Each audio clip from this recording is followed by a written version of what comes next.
I'm so grateful to be a recipient of this award and to be keeping such extraordinary company.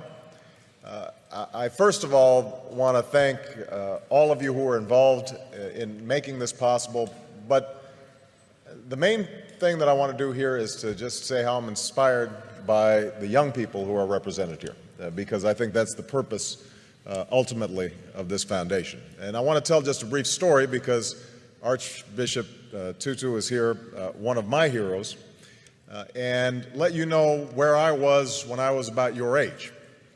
I'm really dating myself now, although I'm also dating the Archbishop, because back in 1979, I was a freshman in college at Occidental College in California. And I had had a somewhat rocky youth and teenage years. My father wasn't at home. I was growing up partly with my grandparents in high school. I'd gotten into trouble occasionally, was what my mother called a good time Charlie, meaning I wasn't really serious in terms of my studies, in terms of my work. Had some awareness of the world around me, had some sense of injustice and unfairness, but it wasn't finely honed, it wasn't well developed. And I remember in 1979 arriving as a freshman and doing what freshmen do, trying to figure out what courses are and trying to change your study habits and trying to identify that food in the cafeteria, what it is. And we were visited on campus by a couple of gentlemen from South Africa who were representatives of the ANC in 1979, 1980. And they spoke about their efforts to overcome apartheid.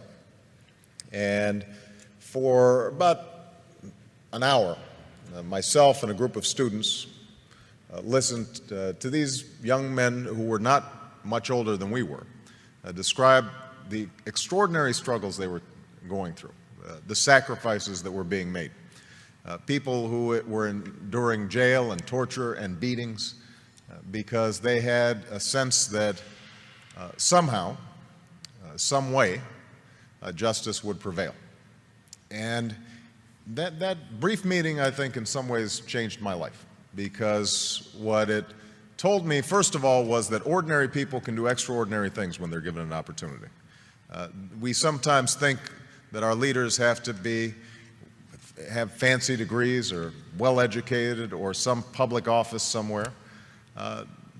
These young men had none of those things. But what they possessed was an anger over injustice that they were able to channel in a constructive, positive way. And I thought to myself that they gave me some sense of the direction that my life might go. And so I became active in the anti-apartheid movement on campuses. And I'm not sure we were particularly effective. As I recall, Occidental College continued to refuse to divest despite the various protests that we organized as students. I transferred to Columbia, and there was similar resistance on Columbia's campus. But over time, I like to think that I was part of that mosaic that applied pressure and ultimately helped those in South Africa achieve the extraordinary liberation that I would witness almost 10 years later as a law student. And I remember the image of Nelson Mandela walking out of prison and understanding that a seminal moment in history had occurred and that Mandela's long march towards freedom was not his alone, but was part of thousands of footsteps, of millions of footsteps of people all around the world. And I trace back me getting involved in politics to that moment, because as a consequence of that organizing on a college campus, I became a community organizer. As a consequence of a community organizer, after going back to law school, became a civil rights attorney.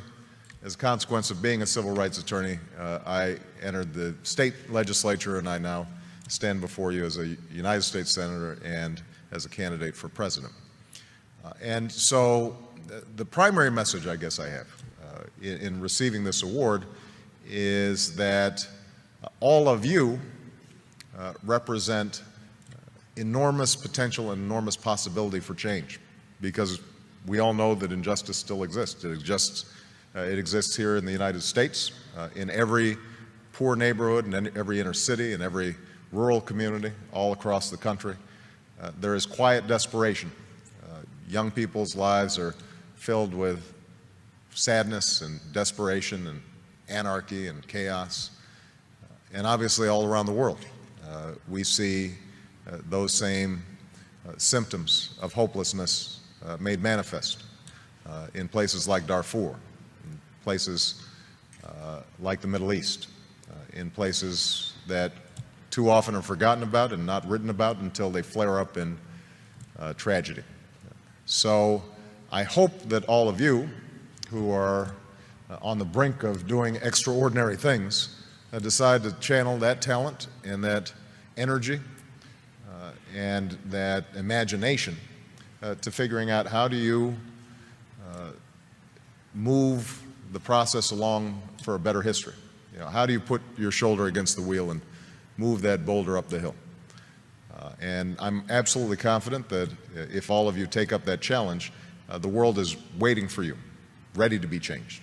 Because I think we live in this moment in history right now where the hunger for change, the hunger for something new, the desire to break out of the ordinary, the self-interested, the petty, the trivial, is everywhere. And they're waiting for you. And so I hope that as you see the recipients of this award, you recognize that it's actually more of a tool to give you a little spark and drive you in the wonderful directions that I hope your lives take in the years to come. So thank you very much.